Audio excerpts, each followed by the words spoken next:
Dude, keep DiJonai Carrington far away from my team, man. Keep DiJonai Carrington far away from my team. There's a difference between playing hard and just playing reckless. Playing hard and playing dirty. Playing hard and playing like DiJonai Carrington. There is a huge difference.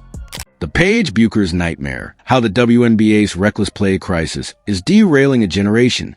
The WNBA's most promising rookie isn't battling rivals. She's trapped in a war zone created by her own teammate. Up until this point, I think quite a few of DiJonai's flagrants and dirty plays, or sorry, not dirty plays, dangerous plays, could be explained off as her getting almost too excited, trying to get a block and just doing reckless things.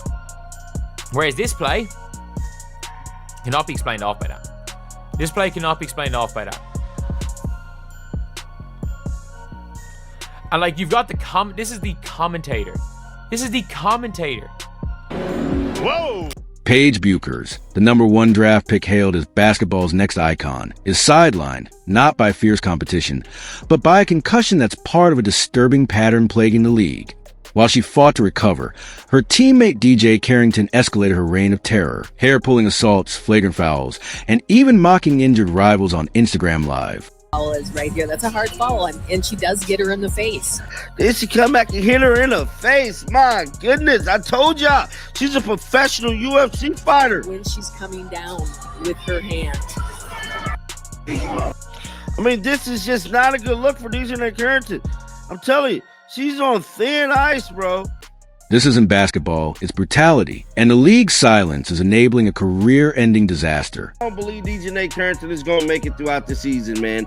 Fans is demanding for her to be banned from the league because she did 2 dirty plays in her matchup yesterday against the Seattle Storm. Yes, 2 dirty plays plus a flagrant foul. This is starting to become a habit for DiJonai Carrington, and as of right now, it's looking real spooky for her. Before we uncover how this nightmare unfolded, smash that subscribe button. What you'll learn next could change the WNBA forever. Bueckers' stolen momentum, charted crease in the concussion that changed everything. He's out against the Lynx, and it is a pity because Paige has been very good. She's been very good this season. Again, the advanced... On May 29th, during a collision against the Chicago Sky, Bueckers took a hit that seemed minor until headaches exploded the next day. She entered concussion protocol, missing 4 critical games while Dallas spiraled to a league-worst 1-9 record. For a rookie averaging 14.7 points, 6.7 assists, 4th in the WNBA, and leading her team in minutes, this wasn't just a pause. It was sabotage. Broken heart to suspicious timing. While Carrington didn't directly cause Bueckers' injury, the pattern is chilling. Just days earlier, Carrington's reckless foul on Jessica Shepard nearly took out Bueckers' too, a forearm strike upgraded to a flagrant one, but with no suspension. Teammates now practice in fear, wondering who's next. Engelbert, the commissioner, Adam Silver, the NBA's commissioner, they need to continue to have pressure put on them. The league as a whole, until they decide to do something like, look, when I see a $100,000 fine come out, and I understand what their salaries are, I don't care. Till I see something like that, till I see what really ought to be like a 10-game suspension or something like that. There should be something significant that is going to send a message saying that there is no longer going to be this tolerance for this kind of dirty play. And DiJonai Carrington's crime spree, boxing glove, assault disguised as basketball. The hair-pulling incident against the LA Sparks. Carrington grabbed Sarah Ashley Barker's hair and yanked her to the floor. Announcers gasped. If she'd had extensions, they'd be ripped out. Yet it was ruled a common foul. Dirtbag DiJonai. She has been on a crime spree. That's right, folks. She has been on a crime spree, robbing the WNBA blind, masquerading as a professional basketball player, when in reality, she is just a reckless athlete that understands the concept of basketball. A reckless athlete that understands the concept of... The eye poke heard round the world. In 2024, Carrington deliberately gouged Caitlin Clark's eye, leaving her playing with black eye for weeks. Slow MO footage showed bent fingers aiming for the face. No suspension followed. Now, everybody's waiting now. All eyes on the commissioner. What's the punishment going to be? Is there going to be a punishment? Guys, if Caitlin Clark started dishing out fouls like this, Al Sharpton would be walking the streets. They would claim that Caitlin Clark literally had pitchforks and was wearing white sheets on the court. If this was happening and Caitlin Clark was dishing out these kind of fouls. All right, and do we even want to call them fouls? I mean, look, they're worse than fouls. The Shepard attack, a flying forearm during a fast break, a move one coach called UFC level attack. Pouting faced the toxic enablers. Again, like, it happens once a game right now. And how DiJonai Carrington did not get called for a flagrant foul like on this, she has the greatest whistle of all time, because, like, look, how many times does this need to happen before, like this is going viral even on... Carrington's girlfriend, Alyssa Smith, dubbed the WNBA's worst player, fuels the dysfunction.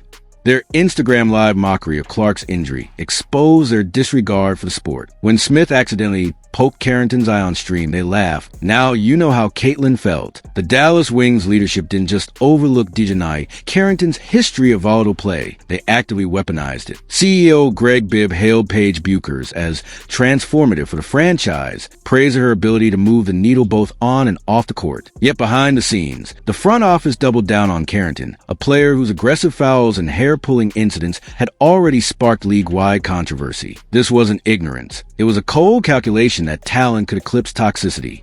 The gamble imploded catastrophically. Instead of Carrington's intensity elevating the team, her reckless fouls became the Wings' identity. Opponents now treat matchups against Dallas like survival drills, while teammates navigate practices fearing friendly fire.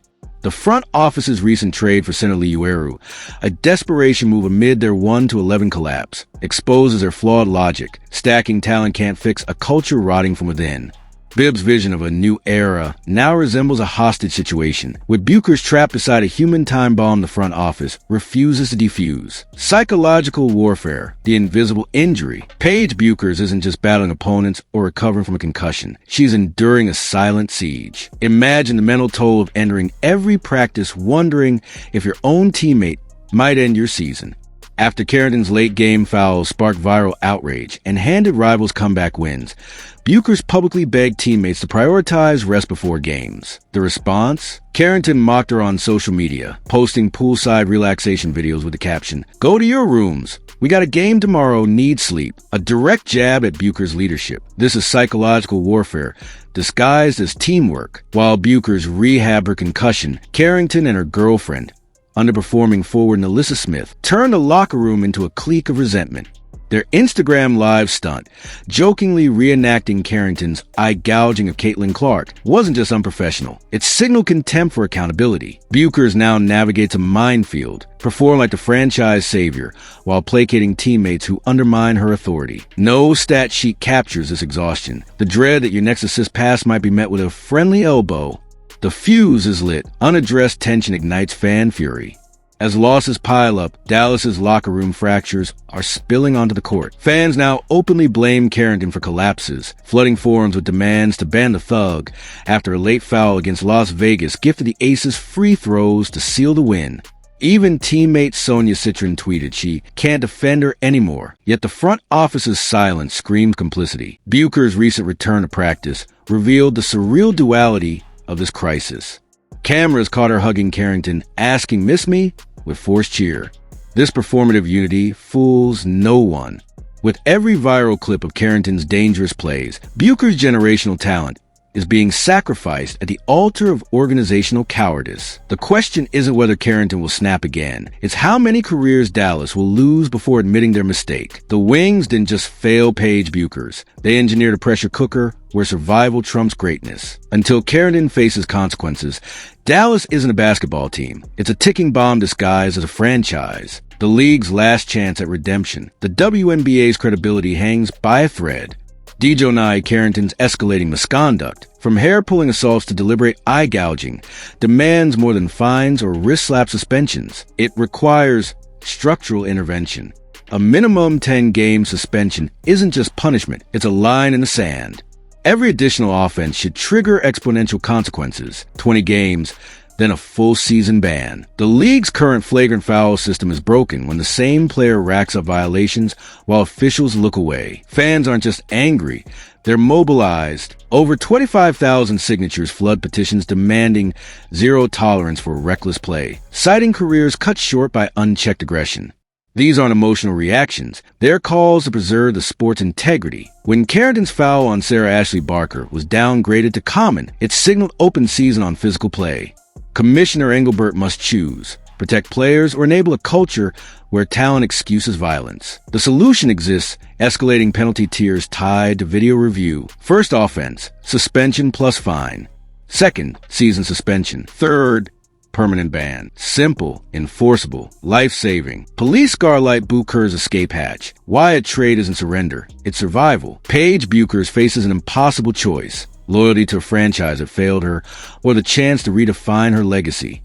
Dallas had one job, protect their generational talent. Instead, they paired her with a teammate whose highlight reel looks like a crime docket. Bueckers shouldn't have to develop peripheral vision to dodge her own squad.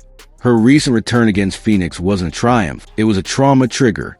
Every drive to the basket carried silent dread. Will Carrington accidentally collide with me again? A trade isn't defeat, it's self-preservation. Imagine Bueckers in New York, feeding Breanna Stewart laser passes. Or in Las Vegas, where Aya Wilson's leadership would foster her growth. Dallas won't change. Their silence proves they value Carrington's chaos over Bueckers' genius. As one Hall of Famer privately warned, no championship is worth a career-ending injury from your own practice. The clock is ticking. Every game Bueckers plays in Dallas risks turning concussion protocol into early retirement. Collision, the domino effect. How one suspension could save the league. Banning Carrington isn't about making an example. It's about preventing disaster. Young fans now mimic her dangerous plays in driveways, thinking aggression equals greatness. Coaches tolerate physical players, fearing backlash if they bench them. The ripple effect corrupts the sport at every level. A strong suspension does three things. Protects players. Removing reckless actors lets talents like Bueckers thrive. Rescues the product. Clean basketball grows audiences.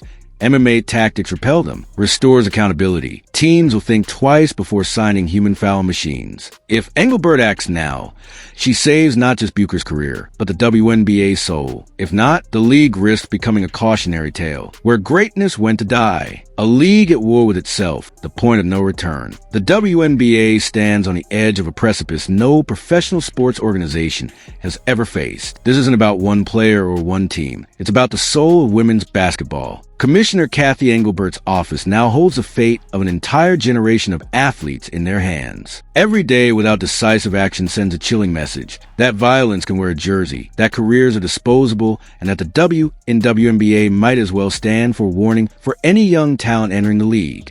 The viral videos aren't just highlight reels. They're crime scene footage from a sport tearing itself apart. When players like Paige Bueckers glance nervously at their own teammates during practice drills, you know the infection has spread beyond repair. The ticking time bomb isn't just Carrington's next foul, it's the league's credibility. Imagine being a parent watching these games with your daughter. How do you explain why a player who deliberately injures opponents gets to share the court with athletes sacrificing everything for their dreams? The math no longer adds up. Ticket sales and TV deals can't compensate for the moral bankruptcy of ignoring assaults disguised as competition.